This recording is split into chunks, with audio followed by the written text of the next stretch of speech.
Welcome जी code Uttar Pradesh की police भर्ती कर रहे सभी स्टूडेंट के लिए एक बहुत ही महत्वपूर्ण वीडियो। देखिए इस वीडियो में हम बात करेंगे इंटरनेशनल संस्थाएं और उनसे संबंधित सभी महत्वपूर्ण प्रश्नों की। जैसा कि मैं आपको बता दूं कि उत्तर प्रदेश की जितनी भी परीक्षाएं होती हैं वहां पर इस टॉपिक को रखा जाता है, लेकिन अगर आप उत्तर प्रदेश की पुलिस भर्ती कर रहे हैं तो ये टॉपिक आपके लिए बहुत इंपॉर्टेंट है, क्योंकि एक मात्र टॉपिक से 3 से 4 प्रश्न ये उत्तर प्रदेश की पुलिस परीक्षा में पूछ लिए जाते हैं।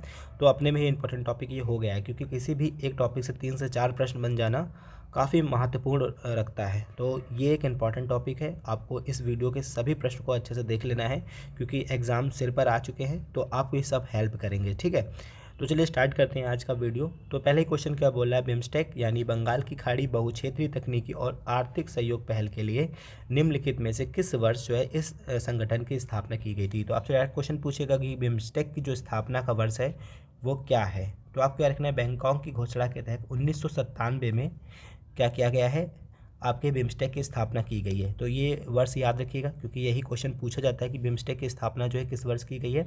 तो 1997 में की गई है। किस घोषणा के तहत, तो बैंकॉक घोषणा के तहत जो है इस संस्था की स्थापना की गई है। ठीक है, अब इससे संबंधित कुछ महत्वपूर्ण तथ्य हैं, उनको भी याद रखिए, क्योंकि ये सब एग्जाम में आपको हेल्प करेंगे। ठीक है, जब बिम्स्टेक की स्थापना की गई तो शुरुआत के समय इसमें बांग्लादेश, भारत, श्रीलंका और थाईलैंड थे। यानी जब बिम्स्टेक की स्थापना की गई तो इसमें सिर्फ मात्र 4 देश थे। ठीक है, लेकिन इसके बाद भूटान, म्यांमार, नेपाल जो है देश इसमें ऐड हो गए।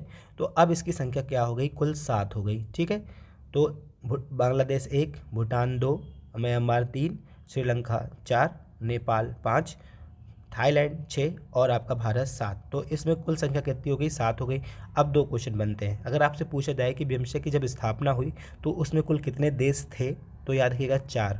लेकिन अगर आपसे क्वेश्चन ये पूछा जाए कि वर्तमान में बिम्स्टेक में कुल कितने देश हैं, तो यहाँ पर आप बात करेंगे 7। ठीक है, क्वेश्चन में एक चीज़ और पूछ लिया जाता है कि 4 देश दे दिए जाते हैं और आपसे पूछा जाता है कि इनमें से जो है बिम्स्टेक का सदस्य देश नहीं है। ठीक है, तो देखिए यहाँ पर आपको कहीं पाकिस्तान नहीं दिखाई दे रहा है, और मोस्टली ये क्वेश्चन रखा जाता है कि निम्नलिखित में से कौन सा देश जो है बिम्स्टेक का सदस्य नहीं है। वहाँ पर आपका बांग्लादेश, भूटान, म्यांमार और पाकिस्तान लिखा होगा। ठीक है, तो आपको याद रखना है कि पाकिस्तान जो है बिम्स्टेक का सदस्य नहीं है, ये चीज़ समझ कर चलिएगा। ठीक है, क्योंकि ऐसे ही प्रश्न एग्जाम में आपको देखने को मिलते हैं। फिर क्या है, बिम्स्टेक का मुख्यालय कहाँ है, ढाका में। तो डायरेक्ट क्वेश्चन पूछा जाता है कि बिम्स्टेक का मुख्यालय कहाँ पर है, तो आपको याद रखना है बिम्स्टेक का मुख्यालय जो है वो है ढाका में। श्री इंद्रमणि पांडे बिम्स्टेक के महासचिव हैं वर्तमान में, ये चीज़ भी आपको याद रखनी है।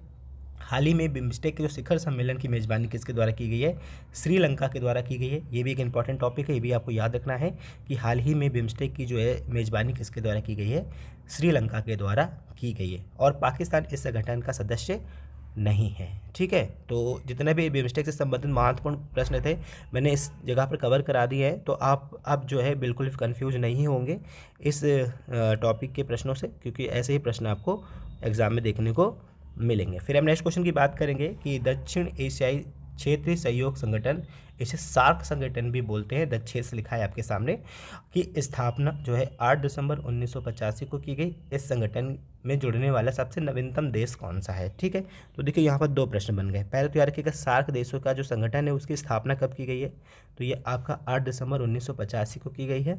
अब पूछा जा रहा है कि इस संस्था से जुड़ने वाला यानी इस संगठन से जुड़ने वाला सबसे नवीनतम देश कौन सा है, तो याद रखिएगा भारत की हेल्प से इसमें जुड़ने वाला सबसे नवीनतम देश जो है वह है अफगानिस्तान। ठीक है, अब देखिए क्या है, जब सार्क संगठन की स्थापना की गई थी तो इसमें भारत, पाकिस्तान, मालदीव, बांग्लादेश, श्रीलंका और नेपाल थे। ठीक है, तो कुल कितने देश थे, 6 देश थे। बात समझ में आ रही है। लेकिन जब एक देश और इसमें ऐड हो गया, अफगानिस्तान, तो यहाँ पर इसकी संख्या कितनी हो गई है, 7। तो देखिए, चाहे बिम्स्टेक हो और चाहे आपका सार्क संगठन हो, दोनों में देशों की संख्या कुल कितनी है, 7 है। लेकिन याद रखिएगा बिम्स्टेक में कौन देश नहीं है, पाकिस्तान नहीं है। और यहाँ पर पाकिस्तान जो है, और भी देश है अपने, मालदीव अलग देश है, लेकिन आपको ये चीज़ याद रखकर चलनी है कि दोनों में जो संख्याएं वो सेम ही है, लेकिन पाकिस्तान जो है एक अलग देश है इसमें, और मालदीव भी अलग देश है। ठीक है, तो ये क्वेश्चन बनते हैं, तो आपको ये चीज़ याद रखना है। तो फिर समझ लीजिए, जब दाछेस यानी सार्क की स्थापना हुई तो भारत 1, पाकिस्तान 2, मालदीव 3, बांग्लादेश 4, श्रीलंका 5 और नेपाल 6 देश कुल थे। इसके बाद सबसे नवीनतम देश जो जुड़ गया वो कौन है? अफगानिस्तान। तो इसकी संख्या कितनी होगी? कुल 7 हो गई। तो अगर आपसे पूछे सार्क संगठन की स्थापना जब हुई थी तब उसमें कुल कितने देश थे? तो याद रखिएगा 6 देश थे, ठीक है। लेकिन अगर वर्तमान में अगर पूछ लिया जाए तो उसका करेक्ट आंसर क्या होगा? 7 होगा। ये चीज़ आपको याद रखना है। बस ये आपको ऐसे ही थोड़ा कन्फ्यूज करेंगे, लेकिन आपको कन्फ्यूज नहीं होना है, ठीक है। फिर नेक्स्ट क्वेश्चन की बात देखिए, नेक्स्ट टॉपिक की बात करिए कि बांग्लादेश के कैरियर राजनयिक मोहम्मद गुलाम सरवार जो है सार्क के वर्तमानिक अध्यक्ष हैं। यही चीज़ भी आपको याद रखना है। आपका सार्क का मुख्यालय बहुत ज़्यादा पूछा जाता है, तो याद रखिएगा सार्क का मुख्यालय काठमांडू में है और इसकी जो आधिकारिक भाषा है वो है अंग्रेजी, ठीक है। तो इस तरह से क्वेश्चन पूछे जाते हैं एग्जाम में, तो आपको याद रखना है, ठीक है। चलिए अब हम बात करेंगे यूनेस्को की, तो यहाँ से भी बहुत ज़्यादा प्रश्न बनते हैं। यूनेस्को राष्ट्रीय शैक्षिक, वैज्ञानिक एवं सांस्कृतिक संगठन में से किस वर्ष जो है भारत ने इस संगठन में भाग लिया, ठीक है। तो ये इंपॉर्टेंट क्वेश्चन है। सबसे पहली बात याद रखिए कि जो है यूनेस्को की जो स्थापना कब हुई थी? तो 1945 में हुई थी और इसके 1 साल बाद जो है भारत इसमें ऐड हो गया, यानी 1946 में भारत इस संस्था से ऐड हो गया। ये चीज़ आपको याद रखना है, ठीक है। इंपॉर्टेंट है ये। अब यूनेस्को से संबंधित कुछ महत्वपूर्ण चीज़ें याद रख लीजिए, क्योंकि ये एग्जाम में आपको डायरेक्टली पूछने को मिल जाएंगी। यूनेस्को में कुल सदस्य देशों की संख्या कितनी है? 195। ये चीज़ याद रखिएगा। यूनेस्को में कुल सदस्य देशों की संख्या कितनी है? 195। अगर आपसे पूछ लिया जाए क्वेश्चन कि यूनेस्को में कुल सदस्य देशों की संख्या क्या है, तो 195 है। यूनेस्को की स्थापना किस वर्ष हुई थी? तो 16 नवंबर 1945 को इस संस्था की स्थापना की गई थी। आंद्रे अजोले जो है वर्तमान में यूनेस्को के प्रमुख हैं। ये चीज़ें आपको याद रखनी है। फिर यूनेस्को का मुख्यालय पेरिस, फ्रांस में है। कई बार ये क्वेश्चन पूछा जाता है कि यूनेस्को का जो मुख्यालय कहाँ पर है, तो पेरिस यानी फ्रांस में है, ठीक है। फिर देखिए अभी एक इम्पॉर्टेंट बात और याद रखनी है आपको कि हाल ही में जो आमूल सांस्कृतिक विरासत में कोलकाता की दुर्गा पूजा को भी अंकित किया गया है। ये चीज़ आपको याद रखना है। हाल ही में भारत की किस कोलकाता की दुर्गा पूजा को क्या किया गया है? इस सूची में अंकित कर लिया गया है। उत्तर प्रदेश के रामलीला को यूनेस्को ने 2008 में सूचीबद्ध किया था। तो उत्तर प्रदेश की पुलिस परिस्थिति ने याद रखिएगा कि उत्तर प्रदेश की रामलीला को यूनेस्को ने किस वर्ष? 2008 में इस सूची में शामिल किया गया था। और उत्तर प्रदेश के कुंभ मेले को 2017 में भी यूनेस्को ने सूचीबद्ध किया है। ये चीज़ आपको याद रखना है, ठीक है। और भारत के योग को, ठीक है, भारत के योग को यूनेस्को ने 2016 में क्या किया है? सूची में सूचीबद्ध किया है। तो इस तरह से काफ़ी इंपॉर्टेंट चीज़ें हैं जो आपको याद रखनी है। कोलकाता की दुर्गा पूजा को हाल ही में क्या किया गया है? इस सूची में सूचीबद्ध किया गया है। 2008 में रामलीला को किया गया था, 2017 में कुंभ मेले को किया गया था और योग को 2016 में किया गया था, ठीक है। तो ऐसे प्रश्न आपको एग्जाम में देखने को मिल जाएंगे। इसका मुख्यालय आपका पेरिस, फ्रांस में है, ये भी आपको याद रखना है, ठीक है। सभी महत्वपूर्ण प्रश्न हैं, आपको एग्जाम में बहुत हेल्प करने वाले हैं, ये चीज़ आपको याद रखना है, ठीक है। फिर देखिए हम नेक्स्ट क्वेश्चन की बात करेंगे कि घायलों के उपचार एवं सभी प्रकार के उपचारों की सुविधाओं के लिए 1863 में रेड क्रॉस की स्थापना की गई, ठीक है। 1863 में रेड क्रॉस की स्थापना की गई, ठीक है। अब बोला क्या जा रहा है इस संस्था का मुख्यालय निम्नलिखित में से किस स्थान पर है? तो देखिए एक सबसे बड़ी बात है कि आपको याद रखना है रेड क्रॉस की स्थापना कब की गई है? 1863 में की गई है। ये भी बहुत बार पूछा जाता है। रेड क्रॉस का मुख्यालय आपसे पूछा जा रहा है कि कहाँ पर है? तो यार क्या रेड क्रॉस का मुख्यालय जो है वो है जेनेवा में। ये चीज़ आपको याद रखनी है। एक दो टॉपिक और है भी याद रखिएगा कि 8 मई को प्रत्येक वर्ष रेड क्रॉस दिवस मनाया जाता है और ये क्वेश्चन कई बार एग्जाम में पूछा जाता है। तो 8 मई को ही इसकी स्थापना हुई थी, ठीक है। तो याद रखना 8 मई को प्रत्येक वर्ष जो है रेड क्रॉस दिवस मनाया जाता है। हेनरी ड्यूनेट जो है इस संस्था की स्थापना की थी। किसके द्वारा इस संस्था की स्थापना की गई है? तो हेनरी ड्यूनेट के द्वारा इस संस्था की स्थापना की गई है। 1863 में 8 मई को रेड क्रॉस की स्थापना की गई थी। ये चीज़ आपको याद रखना है। और इसका जो मुख्यालय है वो कहाँ पर है? जेनेवा में है। ये चीज़ भी आपको याद रखना है क्योंकि ऐसे प्रश्न एग्जाम में बनते हैं, ठीक है। फिर देखिए नेक्स्ट क्वेश्चन की बात करेंगे कि अंतर्राष्ट्रीय आपराधिक पुलिस संगठन को किस प्रचलित नाम से जाना जाता है जिसका मुख्यालय फ्रांस के लियोन में है, ठीक है। तो एक चीज़ याद रखिए कि अंतर्राष्ट्रीय आपराधिक पुलिस का जो है उपनाम पूछा जा रहा है कि किस प्रचलित नाम से जाना जाता है और इसका मुख्यालय कहाँ बता रहा है? फ्रांस के लियोन में है। तो 2 क्वेश्चन आपके ऐसे बन गए हैं। तो यार कि अंतर्राष्ट्रीय आपराधिक पुलिस संगठन का जो प्रचलित नाम से जाना जाता है वो है इंटरपोल, ठीक है। इसका मुख्यालय जो है आपका फ्रांस के लियोन में है। याद रखिएगा सदस्य देशों की संख्या 194 है इसमें भी, ये चीज़ आपको याद रखनी है। और इसका एक आदर्श वाक्य है, ये भी कई बार एग्जाम में पूछा जा चुका है। तो याद रखिएगा इंटरपोल का जो आदर्श वाक्य है connecting people for suffer world, इसका आदर्श वाक्य है अहमद नासिर अल रईसी इस संस्था के जो है अध्यक्ष है प्रेजेंट टाइम में, ये चीज़ आपको याद रखनी है। फिर क्या है, अंग्रेजी, अरबी, फ्रेंच और स्पेनिश। देखिए इसकी आधिकारिक भाषा है। कई बार पूछा जा चुका है कि इंटरपोल की आधिकारिक भाषा नहीं है। आपको 4 ऑप्शन दे दिए जाएंगे जिसमें एक ऐसी भाषा होगी जो इससे संबंधित नहीं होगी, तो ये चीज़ आपको याद रखना है। तो अंग्रेजी, अरबी और फ्रेंच ही अंग्रेजी, अरबी, फ्रेंच और स्पेनिश 4 भाषाएं हैं जो इस संस्था से संबंधित है, तो ये चीज़ आपको याद रखनी है। ठीक है, चलिए फिर नेक्स्ट क्वेश्चन की बात करेंगे कि हाल ही में सुर्खियों में रही सौम्या स्वामीनाथन का संबंध निम्नलिखित में से किस अंतर्राष्ट्रीय संस्था से है। तो देखिए सौम्या स्वामीनाथन भारतीय मूल की हैं, तो विश्व स्वास्थ्य संगठन की उप महानिदेशक रही हैं ये चीज़ आपको याद रखना है क्योंकि इंपॉर्टेंट प्रश्न है। अब इससे संबंधित कुछ महत्वपूर्ण प्रश्न और भी हैं, इनको ज़रा याद रख लीजिए कि देखिए विश्व स्वास्थ्य संगठन यानी WHO की जो स्थापना की वर्ष क्या है और इसमें कुल देशों की संख्या क्या है, ये सब चीज़ें आपको पूछी जाती है एग्जाम में। तो देखिए इस संगठन में कुल सदस्य देशों की संख्या क्या है, 194 है, ये चीज़ आपको याद रखना है। इस संगठन की स्थापना 7 अप्रैल 1948 को हुई थी, तो ये चीज़ भी आपको याद रखनी है। इसका मुख्यालय जेनेवा में है। ये भी पूछा जाता है कि विश्व स्वास्थ्य संगठन का मुख्यालय कहाँ पर है, तो आपको याद रखना है जेनेवा में है। विश्व स्वास्थ्य संगठन के जो महानिदेशक हैं इस समय डॉक्टर टेड्रोस एडनोम घेब्रियस जो है इस समय इसके महानिदेशक हैं।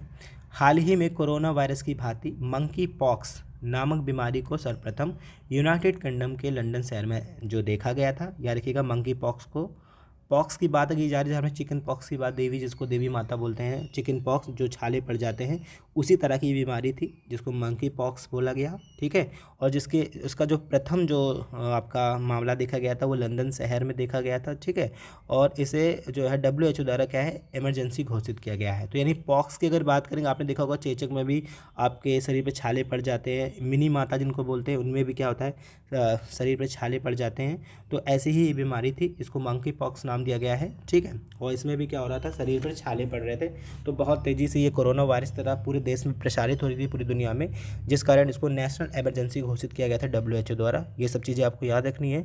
इसका पहला मामला कहाँ देखा गया, लंदन में देखा गया था यूनाइटेड किंगडम के। तो ये सब चीज़ें पूछी जाती है एग्जाम में, तो आपको याद रखनी है। ठीक है, चलिए फिर नेक्स्ट क्वेश्चन की बात करेंगे कि अंतर्राष्ट्रीय मुद्रा कोष का मुख्यालय जो है निम्नलिखित में से किस स्थान पर है। ये भी क्वेश्चन बहुत बार पूछा जाता है। क्या बोल रहे हैं कि अंतर्राष्ट्रीय मुद्रा कोष का जो है मुख्यालय निम्नलिखित में से किस स्थान पर है। आपके ऑप्शन है वाशिंगटन DC, जनेवा, लंदन या पेरिस। थोड़ा सी अंदाज़ा लगाएंगे आप कि इसका मुख्यालय कहाँ पर है, बताइए भाई कहाँ पर है। आप लोग थोड़ा सा अंदाज़ा लगाइए कि इसका मुख्यालय कहाँ है। 4 आपके सामने ऑप्शन दिखे हुए हैं, बस आपको बता देना है कि इसका जो मुख्यालय है वो कहाँ पर है। अंतर्राष्ट्रीय मुद्रा कोष का मुख्यालय थोड़ा सी जोर देकर जरूर बताया करिए। वाशिंगटन DC में है। ठीक है, वाशिंगटन DC में है इसका मुख्यालय, ये चीज़ आपको याद रखना है। इस संगठन में कुल 190 देश हैं, ये चीज़ आपको याद रखनी है। क्रिस्टेलियाना जॉर्जिया वर्तमान में इसके प्रबंधक निदेशक हैं। उप प्रबंधक निदेशक गीता गोपीनाथ हैं, ये चीज़ आपको याद रखनी है। और कपेश कुमार गुप्ता प्रबंधक निदेशक पद संभाल चुके हैं। तो ये सब चीज़ें इंपॉर्टेंट हैं, इसका स्क्रीनशॉट भी आप ले सकते हैं क्योंकि ऐसे ही प्रश्न आपको एग्जाम में देखने को मिलते हैं। अंतर्राष्ट्रीय मुद्रा कोष का मुख्यालय वाशिंगटन DC में है। इस संगठन में कुल 190 देश हैं। क्रिस्टेलिया जॉर्जिया वर्तमान में इसके प्रबंधक निदेशक हैं। उप प्रबंधक निदेशक गीता गोपीनाथ हैं। कपेश कुमार गुप्ता प्रबंधक निदेशक के पद में संभाल चुके हैं। तो ये सब चीज़ें आपको याद रखनी है। ठीक है, चलिए नेक्स्ट क्वेश्चन की बात करेंगे कि अंतर्राष्ट्रीय न्यायालय का मुख्यालय निम्नलिखित में से किस स्थान पर है। भाई इसका भी आप बताइए, थोड़ा सी दिमाग लगाइए। अंतर्राष्ट्रीय न्यायालय का मुख्यालय निम्नलिखित में से किस स्थान पर है। तो याद रखिएगा भाई एग्जाम सिर पर है, अब तो ये सब चीज़ें आपको याद हो जानी चाहिए अब तक। तो याद रखिएगा अंतर्राष्ट्रीय न्यायालय का मुख्यालय हेग में स्थित है। ठीक है, द हेग बोलते हैं, यहाँ पर स्थित है। इसका जो बिल्डिंग बनी है वो शांति महल भवन में बनी है, ये चीज़ आपको याद रखना है। इसमें सदस्य देशों की संख्या कितनी है, 193 है। और जोआन डोनोग अमेरिकी वर्तमान में इसके अध्यक्ष हैं, ये चीज़ याद रखिएगा। ठीक है, चलिए नेक्स्ट क्वेश्चन। और एक चीज़ और याद रखिएगा, ये भी पूछा जाता है कि अंग्रेजी फारसी आधिकारिक इसकी भाषा है। ठीक है, अंग्रेजी फारसी जो है क्या है, इसकी आधिकारिक भाषा है। ये सब क्वेश्चन बनते हैं। ठीक है, तो थोड़ा सा और देख लेते हैं आगे। अन्य महत्वपूर्ण संगठन एवं उनके मुख्यालय एशियाई विकास बैंक का है मनीला में, ये चीज़ आपको याद रखना है। विश्व बौद्धिक संपदा संगठन जनेवा में है। राष्ट्रमंडल लंदन में है, ठीक है। अंतर्राष्ट्रीय परमाणु ऊर्जा एजेंसी वियना ऑस्ट्रिया में है, और वर्ल्ड फंड ऑफ नेचर जो है ग्लेग यानी स्विट्ज़रलैंड में है। इसमें आपके लिए दो बहुत इंपॉर्टेंट याद रखिएगा, ये बहुत पूछा जाता है, एशियाई विकास बैंक मनीला, और एक चीज़ और याद रखिएगा प्रेजेंट टाइम में अंतर्राष्ट्रीय परमाणु ऊर्जा एजेंसी तो वियना ऑस्ट्रिया में है, ठीक है। ये चीज़ आपको याद रखनी है। फिर कुछ चीज़ें और हैं, इनको भी देख लीजिए। इस्लामिक सहयोग संगठन सऊदी अरब में है, और उसमें कुल मुस्लिम देशों की संख्या क्या है, 48 है। कई बार ये क्वेश्चन पूछा जा चुका है कि इस्लामिक सहयोग संगठन में कुल देशों की संख्या कितनी, तो याद रखिएगा 48 है। खाद्य एवं कृषि संगठन रोम इटली में है, और दक्षिणी पूर्वी एशियाई राष्ट्रों का संघ जो है इसका जो मुख्यालय वो कहाँ है, जकार्ता में है। ये चीज़ आपसे पूछी जाती है एग्जाम में, ठीक है। तो देखिए जितने भी महत्वपूर्ण टॉपिक थे मैंने इस वीडियो में कवर करा दिया है, और अपने में ही बहुत ही महत्वपूर्ण टॉपिक है क्योंकि यहाँ से प्रश्न बनते हैं। तो भाई करना क्या है, वीडियो को शुरू से लेकर लास्ट तक अगर आप देख चुके हैं तो सभी प्रश्नों को अच्छे से याद कर लीजिए, क्योंकि ये आपको एग्जाम में बहुत हेल्प करने वाले हैं। तो आई होप आपको ये वीडियो पसंद आएगा। अगर आए तो प्लीज़ लाइक एंड शेयर। जल्दी मिलते हैं हम नेक्स्ट वीडियो के साथ। Thank you.